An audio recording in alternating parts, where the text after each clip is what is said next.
माँ हमेशा सुबह उठकर गारा बनाती थी ताकि पिताजी ईंट बनाने के लिए मिट्टी तैयार कर सकें, क्योंकि हमारे माता पिता ईंट के भट्ठे पर काम करते थे। घर के हालात अच्छे नहीं थे, इसलिए हम लोगों को ईंट बनाने का काम करना पड़ता था। हमारी पढ़ाई भी चलती नहीं थी, क्योंकि इस साल इस ईंट के भट्ठे पे हैं तो अगले साल किसी दूसरे ईंट के भट्ठे पर होते थे। गरीबी ज़्यादा होने के कारण हमारी बहन की भी शादी अच्छे घर में नहीं हुई। हमारे जीजाजी भी भट्ठे पर ही काम करते थे, इसलिए हम जब कभी भी ईंट के भट्ठे का ठेका लेते तो सब लोग साथ में ही काम करने जाते थे। हमारे त्योहारों का भी कुछ पता नहीं था, जहाँ होते थे वहीं थोड़ा बहुत त्यौहार मना लेते थे। बस बरसात के महीने में हम लोग घर वापस जाते थे। लेकिन मेरे भाई को यह काम बिल्कुल भी पसंद नहीं था। वह सोचता था कि मैं कोई दूसरा काम करूँगा, इसलिए वह शहर चला गया।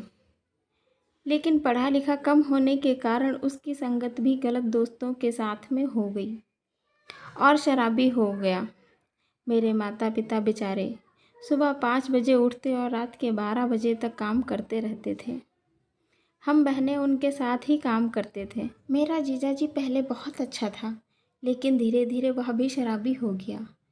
अब हम लोग अपने साथ इसलिए लाते हैं, नहीं तो मेरी बहन का घर चलता रहे, नहीं तो वह यहाँ आकर के भी कोई काम नहीं करता है, फिर भी दारू पी कर के पड़ा रहता है। हमारे पड़ोस में और भी भट्टे पर एक ईंट बनाने के लिए लोग आए हुए थे। उनकी एक लड़की थी जो 18 या 19 साल की थी। हमें पता भी नहीं चला कि हमारे जीजाजी ने उसके साथ अपनी सेटिंग कर ली। जीजाजी ठेकेदार से एडवांस रुपए ले करके उस लड़की के लिए खाने पीने का और नए कपड़े लेकर के आते थे। अब एक रात जीजाजी हमारे शराब के नशे में दूध खेत में सो रहे थे। वह लड़की उनसे मिलने के लिए रात के 2 बजे गई। अचानक से किसी गांव के और लोगों ने उन दोनों को एक साथ देख लिया, जिसकी वजह से बहुत ज़्यादा लड़ाई झगड़े होने लगे। मेरे पिताजी को बहुत शर्मिंदगी झेलनी पड़ी। फिर मेरी माँ ने गुस्से में आ करके मेरी बहन को कह दिया, जाओ तुम अपने पति को ले करके यहाँ से चली जाओ, नहीं तो कहीं बात बढ़ गई तो फालतू में हो सकता है कि जान भी खतरे में पड़ जाए। मेरी दीदी बेचारी कोई गलती नहीं होने के बाद भी रोती हुई अपने पति को ले करके चली गई। मुझे अपनी बहन पर बहुत दया आ रही थी, क्योंकि मेरी बहन के 2 बच्चे थे। खेत था नहीं, बच्चों को पालने के लिए बस यही एक ज़रिया था। वह हमारे साथ भट्ठे पर काम करती थी। उससे जो पैसा मिलता था उससे वह अपनी रोज़ी रोटी चलाती थी। लेकिन मेरी माँ भी क्या करती, उसे भी अपने जमाई की जान का खतरा नज़र आ रहा था। दूसरी तरफ मेरे पिताजी बहुत शर्मिंदा हो रहे थे, लोगों से नज़रें नहीं मिला पा रहे थे। वैसे तो गरीबों की कोई ज़िंदगी नहीं होती है। हम लोग एक खुशी के मौके के लिए तरसते रहते हैं और दुखों के बादल हमारे सर से हटते ही नहीं हैं। अब जीजी के जाने के बाद हमारे काम का भी भार बढ़ गया था। ईंटें भी कम बन पा रही थी, जिसकी वजह से हमारे पैसे भी कम बन रहे थे। ज़्यादा शराब पीने की वजह से कुछ समय बाद जीजा की भी मौत हो जाती है। अब हमारी जीजी भी बिल्कुल अकेली हो गई थी। हमारे पास भी इतना पैसा नहीं था कि हम जीजी को घर बैठा लेते, क्योंकि जब काम नहीं होता था तो खाने की भी बहुत परेशानी हो जाती थी।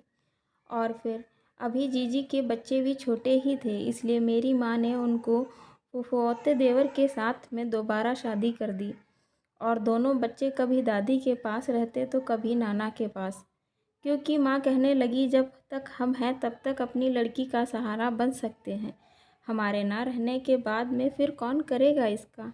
इतने अमीर भी नहीं है कि घर बैठकर रोटी खा लेगी। इधर मेरा भाई भी पूरी तरह शराबी हो चुका था।